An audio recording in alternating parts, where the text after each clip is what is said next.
भाइयों और बहनों, देवियों और सज्जनों, बहुत बहुत नमस्कार, बहुत बहुत प्रणाम।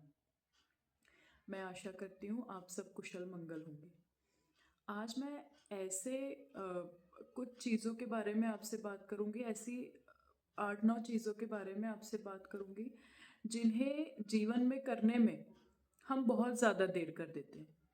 और मुझे नहीं लगता ये ये 7-8 पॉइंट जो हैं, जो जितने भी जो भी पॉइंट हैं, इसमें से एक ना एक करने में सबने ही देर की है। तो मेरे जीवन के सीखे हुए अनुभवों से आज मैं आपसे साझा कर रही हूँ। मैंने कोई मनोविज्ञान की डिग्री तो नहीं ली है, पर अभी मैं उसको ले रही हूँ और अभी मैं उसकी पढ़ाई कर रही हूँ।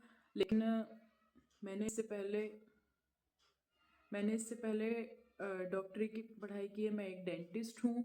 तो अपने विद्यार्थी के जीवन में मैंने जो कुछ भी ठोकरें खा के, जो कुछ भी अपने अनुभवों से सीखा, अपने शहर से बाहर रहकर, अपने राज्य से बाहर रहकर, वो आज मैं यहाँ पर आपसे पूरे तरीके से आसान भाषा में साझा करूँगी कि हम देर कर देते हैं, लेकिन जो अभी जो ये वीडियो सुन रहे हैं और उनके साथ ऐसा नहीं हुआ है, तो कृपया करके आप बिल्कुल भी देर ना करें।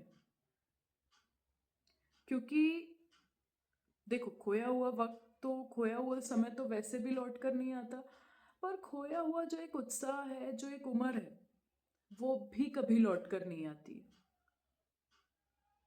मैं ये नहीं कह रही हूँ कि आप जबरदस्ती कोई निर्णय लीजिए। आप जबरदस्ती जो नहीं होने, कुछ चीज़ें अपने समय पर होती हैं, पर अगर वो आपकी प्रतिक्रिया का, आपके एक्शन का अगर वो इंतज़ार कर रही हैं, तो आप ज़रूर जल्दी कोई ज़रूर निर्णय लें, ज़रूर एक्शन लें। क्योंकि आप अभी महसूस कर रहे होंगे, जब से 2020 से हम गुजरे हुए हैं, उसके बाद से समय कुछ ज़रूरत से ज़्यादा जल्दी तेज चलने लगा है। मैं तो कर रही हूँ, अब आप कर रहे हो या नहीं ये नहीं पता, पर उसके बाद से समय कुछ ज़्यादा, ज़रूरत से ज़्यादा तेज चलने लगा है। तो हमें इसको ध्यान में रखते हुए जिन चीज़ों के बारे में मैं आज बात करने वाली हूँ, उन चीज़ों पे गौर करना है जिनमें हम बहुत ज़्यादा देर कर देते हैं। ठीक है, आप सब एक्सेप्ट करिए इस बात को। ठीक है, सबसे पहली चीज़, हम उन बातों को जानने और उन बातों को समझने में बहुत ज़्यादा प्रतीक्षा कर देते हैं जो खुद हमें आकर्षित कर रही होती हैं। जैसे, अगर मेरा नेचुरल गेम है कि मैं अच्छी दवाई लिख सकती हूँ, मैं अच्छी डॉक्टर बन सकती हूँ, मैं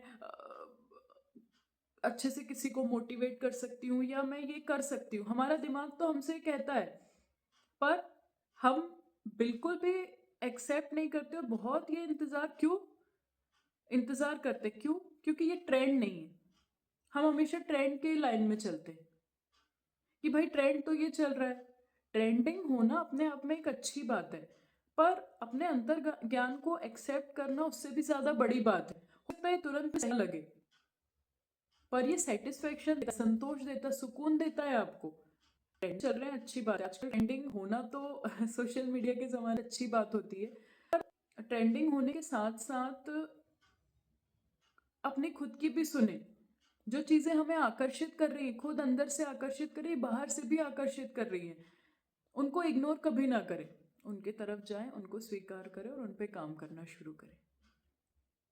ठीक है, दूसरा जो सबसे एक मेन पॉइंट है, हम एक क्विक एक्शन लेने में, एक सार्थक कार्रवाई करने में हम बहुत देर लगा देते हैं अपने जीवन में। जैसे स्कूल में पढ़ते हैं, अच्छा यार ठीक है, मैं ये नहीं कह रही हूँ कि आप कॉलेज के काम स्कूल में करने लग जाइए, या ऑफिस के काम को आप अभी से करने लग जाइए।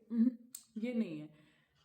मेरा कहने का ये मतलब है कि पूरा दिन शाम 5 बजे का इंतज़ार करना कि आज शाम को 5 बज जाएगा तो ये कर लेंगे, फिर 5 बज गए, हमको थकान हो गई, काम तो छोड़ नहीं सकते, मैं ये तो जानती हूँ, पर 5 बजे के बाद भी हम क्या कर सकते हैं, इस पे ज़रूर हमको सोचना है। ठीक है, पूरा दिन हम शाम 5 बजे का इंतज़ार करेंगे, पूरा हफ्ता हम शनिवार का इंतज़ार करेंगे, पूरा साल हम अगले आने वाली छुट्टियों का इंतज़ार करेंगे, पूरा पूरी जिंदगी ये हो जाएगा तो ये कर लेंगे, ऐसा हो जाएगा तो बहुत अच्छा, कुछ नहीं होने वाला। करना पड़ेगा, जो है आज है, अभी है, इसको स्वीकार करो, क्विक एक्शन लो और अपने अपने नियंत्रण, अपनी बाउंड्रीज खुद डिसाइड करो और अपने लिए भी जियो। कोई यहाँ पे अपन को खुशी गिफ्ट नहीं देने वाला है। इसीलिए ये एक सार्थक प्रतिक्रिया, जो मैंने कहा कि सेकंड पॉइंट है हमारा, इसको करने में आप बिल्कुल भी देर मत कीजिए, किसी का वेट मत करिए। चीज़ें समय पर ही होंगी, पर आप एक्शन लेने में बिल्कुल भी देर मत कीजिए। ठीक है। तीसरा जो सबसे बड़ा पॉइंट है, तीसरा है जीवन की चुनौतियों का सामना करने के लिए और खुद पर भरोसा करने के लिए हम बहुत ज़्यादा देर लगा देते हैं। जैसे अरे यार मैं ये करूँगी तो ऐसा हो जाएगा, फिर वो हो जाएगा, फिर वो उसको पता चलेगा, फिर वो ऐसे होगा तो मैं क्या करूँगी, इसीलिए मैं अभी नहीं करती हूँ, रहने दो, जैसी हूँ वैसे ही रहूँगी, या जैसा हूँ वैसे ही रहूँगा। मैं ये नहीं कह रही हूँ कि आप जाके बंजी जंपिंग करने लग जाइए। अपने आप पे भरोसा लाइए, कम से कम एक स्टेप लीजिए कि हाँ ये होगा तो इसमें ज़्यादा से ज़्यादा बुरा ये हो सकता है ना, ये तो हम फेस कर ही सकते हैं भाई। भले ही वो फेस करेंगे, हम फेल हो जाएंगे, लेकिन हमको अनुभव एक नया ही सीखने के लिए मिलेगा, और वो सीख हमारे अगले कदम में ज़रूर काम आएगी। हम खुद पे भरोसा करने में बहुत समय लगा देते हैं। वो कैसे लगाते हैं, ये ऐसे लगाते हैं हम लोग कि अरे उसका तो क्या है, उसका तो क्या है, उसको तो वो वहां से मदद मिल जाएगी, उसकी तो किस्मत बहुत ज़्यादा तेज है। अरे हमारे साथ ऐसा हो गया ना तो हमको तो कोई पूछने भी नहीं आएगा, हमको तो कोई करने भी नहीं आएगा, हमको तो कोई हालचाल भी नहीं जानने में आएगा। भाई कोई नहीं आता है करने को। थोड़ा सा ना अपने आप पर भी भरोसा करना सीखो, देर मत करो इसमें। जितना कर सकते हो कम से कम उतना एक स्टेप से स्टार्ट करो। एक जापानी एक जापानी मेथड काइजन है, उसके अनुसार ये है कि आप अगर रोज छोटे छोटे कदम लेते हैं तो आप उस काम को करने से बोर भी नहीं होते हैं और आप जीवन में आगे भी बढ़ते हैं। तो इसको अपनाकर हम ऐसे खुद पे भरोसा भी बना सकते हैं और जीवन में आगे भी बढ़ सकते हैं। चौथा, एक जो मेन पॉइंट है, हमारे पास जो कुछ है ना, हम उसके लिए धन्य भाव रखने के लिए, उसकी सराहना करने के लिए ना, हम बहुत ज्यादा देर कर देते हैं। हमें हमेशा दूसरों की थाली का घी पसंद आता है। उसका तो कितना बढ़िया है यार, बस मेरा ही नहीं है, उसका तो कितना बढ़िया। ऐसा नहीं। इस यूनिवर्स ने, इस ब्रह्मांड ने हम सब लोगों को अद्वितीय शक्तियां, ऐसी चीजें दी हैं जो शायद वो उससे वंचित हो। अगर हम किसी चीज से वंचित हैं तो वो भी किसी न किसी चीज से वंचित ही होगा।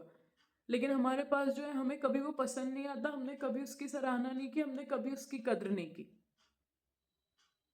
इसीलिए देर मत करो, आज से ही जो हमारे पास है हम उसे कैसे अच्छा इस्तेमाल कर सकते हैं और किस तरह जीवन को बेहतर बनाने के लिए हम उसको उपयोग कर सकते हैं, उसकी मदद ले सकते हैं, उसकी सराहना कीजिए, उसकी कद्र कीजिए।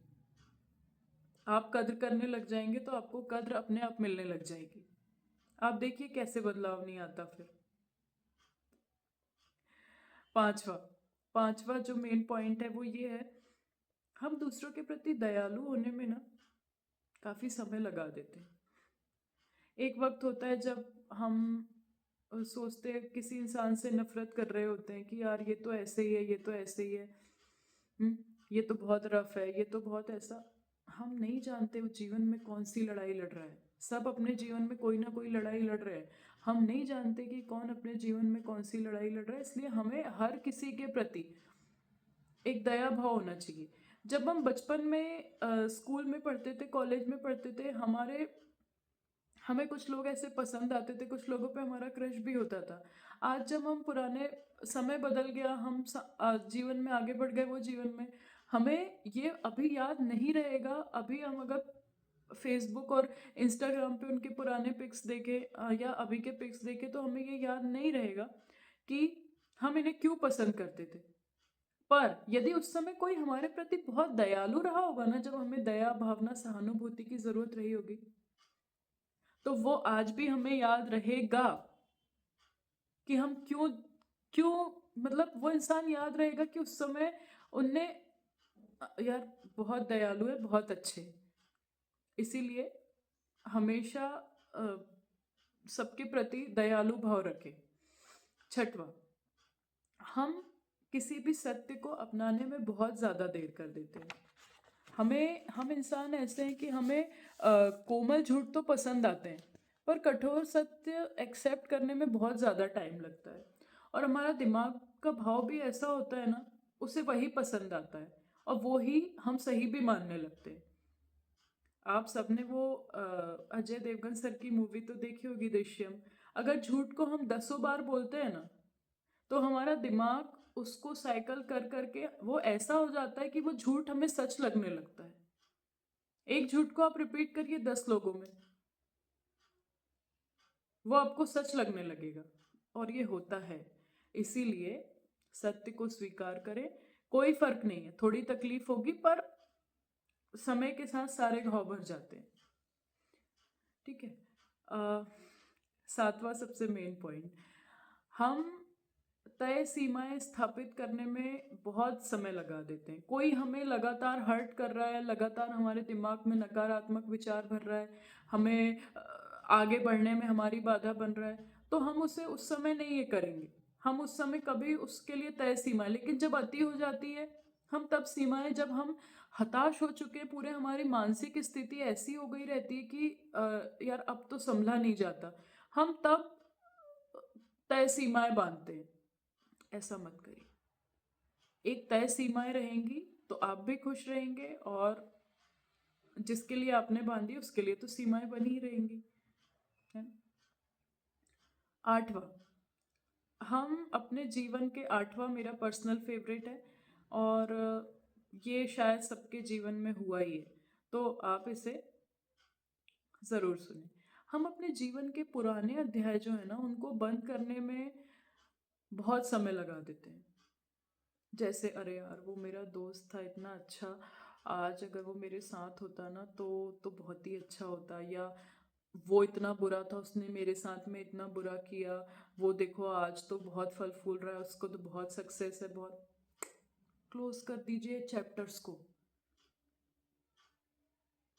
पुराने अध्यायों को ऑफ कर दीजिए, कहीं काम नहीं आने वाले। आपको पता होना चाहिए कि हर एक अलविदा नए नमस्ते के साथ में आती है। इसलिए ऐसा सोचिए, टाइम मशीन में उसको हमने वहीं डिलीट कर दिया, हमारे जीवन में ऐसा कुछ था ही नहीं। बस जो है अभी है, आज है, हम आज कैसे कर सकते हैं हम वो देखेंगे, क्या कर सकते थे वो नहीं, आज जो है आज है। और लास्ट वाला पॉइंट जो मतलब last but not the least है ना, हम जीवन को स्वीकार करने में और उसके साथ बहने में ना बहुत देर कर देते हैं। अब आपको ये सच लग रहा होगा कि अब हम ऐसा हो जाएगा तो हमारे ऐसे दिन आ जाएंगे, फिर वो हमारे खुशी के दिन होंगे। बिल्कुल गलत। जो आज है वो ही अच्छे दिन है। आपने देखा होगा कि हम आज जो जी रहे हैं, हम पुराने दिन याद करते हैं तो हमें वो दिन याद आते हैं और ऐसा लगता है वो कितने अच्छे थे, जबकि उस समय वो हमें बुरे लगा करते थे। तो भाई बहन, देवियों और सज्जनों, जो है आज है, इसके साथ बहना सीखो, जो मिले वो लेते चलो।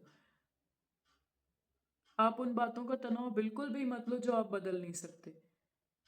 सादगी से जी, सादगी से जिए, उदार बने, लगन से काम करें, और कहीं पीछे भी रह गए तो भी चलते रहे।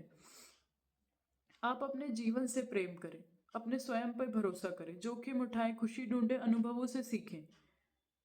और ये यात्रा तो बहुत लंबी है, इसीलिए चलते रहें। बहुत बहुत धन्यवाद, बहुत आभार, नमस्कार, जय श्री राम।